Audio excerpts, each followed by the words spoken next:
నమస్తే అండి. కన్నీళ్ళు చాలా విలువైనవి. మనం ఆడవారు ఏదన్నా బాధొచ్చినా, కష్టమొచ్చినా మన కళ్ళంట కన్నీళ్ళు ఆటోమేటిక్‌గా వచ్చేస్తాయి. కానీ మనం బాధల్లో చాలా రకాలుంటాయి. ఆ కన్నీళ్ళు రావటానికి బాధలు. మనకి ఏదైనా ఒక బైక్ మీద పడిపోయో, లేతే కింద పడిపోయో వచ్చే కన్నీళ్ళు వేరు. అవి మనకప్పుడు ఆ బాధ, ఆ దెబ్బ వల్ల మనకి నొప్పి, పెయిన్‌కి మనం బాధపడతాం.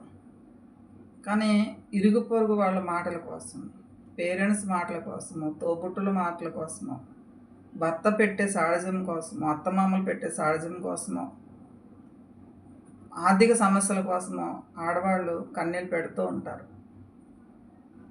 పెట్టొద్దు. ఏ విషయంలో కూడా కన్నీళ్ళు అనేది పెట్టొద్దు. కన్నీళ్ళు చాలా వాల్యుబుల్ అయినవి అనుకుంటున్నాను నేను. ఎందుకంటే కొంతమంది మాటకి, చీటికి వారి జీవితంలో పడ్డ కష్టాలకి కన్నీళ్ళు అలా ఆటోమేటిక్‌గా వచ్చేస్తూ ఉంటాయి. కన్నీళ్ళు రావటానికి కారణం ఏంటంటే, వారిని చాలామంది అర్థం చేసుకోక, ఎలాగా ఎక్స్‌ప్రెస్ చేసుకోవాలో బాధని, ఎలాగా చెప్పుకోవాలో తెలియక కన్నీళ్ళ రూపంలో దిగమింగేస్తూ ఉంటారు. ఆడది ఏడవటం వల్ల ఒక దెబ్బ తగిలి ఏడిస్తే అది వేరు. ఆడది ఆ ఇంటికి ఏడవటం వల్ల చాలా అరిష్టం. పుట్టింట్లో గానీ, అత్తింట్లో గానీ ఆడపిల్లలు ఏడిస్తే తప్పనిసరిగా దాని తాలూకా సఫరింగ్ ఉంటుంది.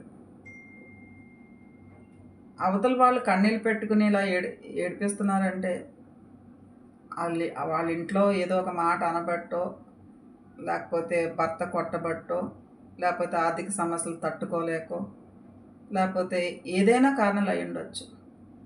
కానీ మనము ఎవరు లేకుండా మనం ఒంటరిగా కూర్చుని దేవుడి దగ్గర కూర్చుని ఏడుస్తున్న ఫలితం ఉంటుంది. కానీ మనము పక్క వాళ్ళు దగ్గరికెళ్ళో, లేదా పక్క వాళ్ళు మన దగ్గరికి వచ్చినప్పుడు, లేదా మనకి ఎవరైనా ఫోన్ చేసినప్పుడు, లేదా మనమే వాళ్ళకి ఫోన్ చేసినప్పుడు మన కష్టాలు చెప్పుకొని ఏడవటం వలన తాత్కాలికంగా ఉపశమనం కలగొచ్చు. గుండెల నిండా బరువు తీరిపోవచ్చు. మన బాధ చెప్పుకొని మన కన్నీళ్ళ రూపంలో గంగాదేవిని బయటికి పంపించేస్తాం. కానీ అవతల వాళ్ళకి చులకనైపోతాం. కన్నీళ్ళు పెట్టడం వల్ల మనకి తాత్కాలికంగా సానుభూతి దొరకొచ్చు. కానీ మన చాటున చీటికి మాటికి ప్రతిదానికి ఏడుస్తుంది, అంటే ఏడుస్తుంది, అంటే ఏడుస్తుంది అని చెప్పి మనల్ని విమర్శిస్తారు. ఆడదానికి ఆడదే శత్రు. మీరు కష్టం వచ్చిందని, బాధ వచ్చిందని చెప్పి మీరు తల్లి తండ్రులు తప్ప తోబుట్టువులు కూడా విమర్శిస్తారు. మనకు కష్టం వచ్చి మనం ఏడుస్తుంటే. మన బంధువులు విమర్శిస్తారు, మన ఎదురుగుండా విమర్శించరు. ఎవరు కూడా ఫేస్ టు ఫేసు దమ్మగా మనల్ని ఇది తప్పని విమర్శించరు. చాటునే మనల్ని విమర్శిస్తారు. ఇలా ఏడవటం వలన ఏ విషయానికైనా సరే ఏడవటం వలన చాలా నీచంగా మాట్లాడతారు.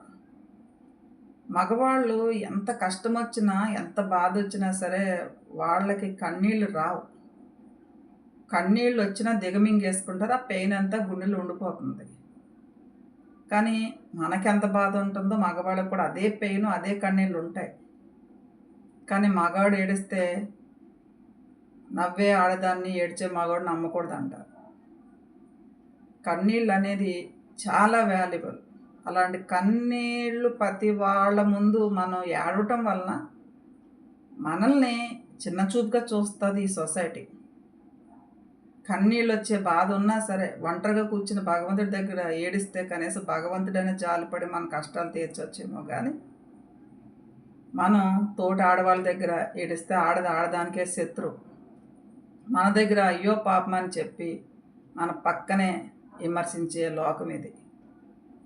ఎవరు కూడా ఈ రోజుల్లో సిన్సియర్గా నువ్వు బాధపడద్దు అని చెప్పి ధైర్యం చెప్పేవాళ్ళు ఉండరు. ఒకవేళ నిజంగా ధైర్యం చెప్పినా అది మనం ముఖం మీదే, మన పక్క వెళ్ళిపోయాక మనల్ని విమర్శించే లోకంలో ఉన్నాం.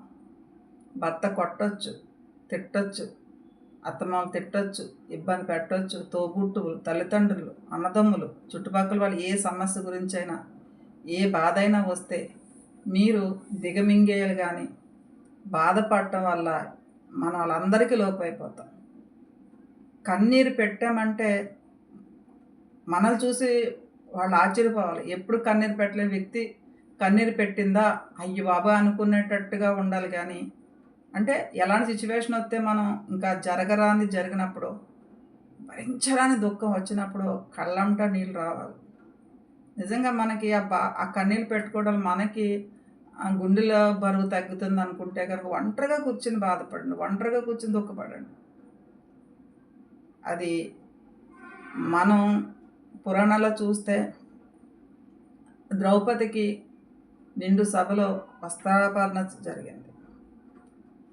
అలాగే పురాణాల్లో ఎంతోమంది దేవతలు అయితే ఏంటి, శ్రీమూర్తులు అయితే ఏంటి, అందరూ రకరకాల కష్టాలకు నోర్చుకున్నారు.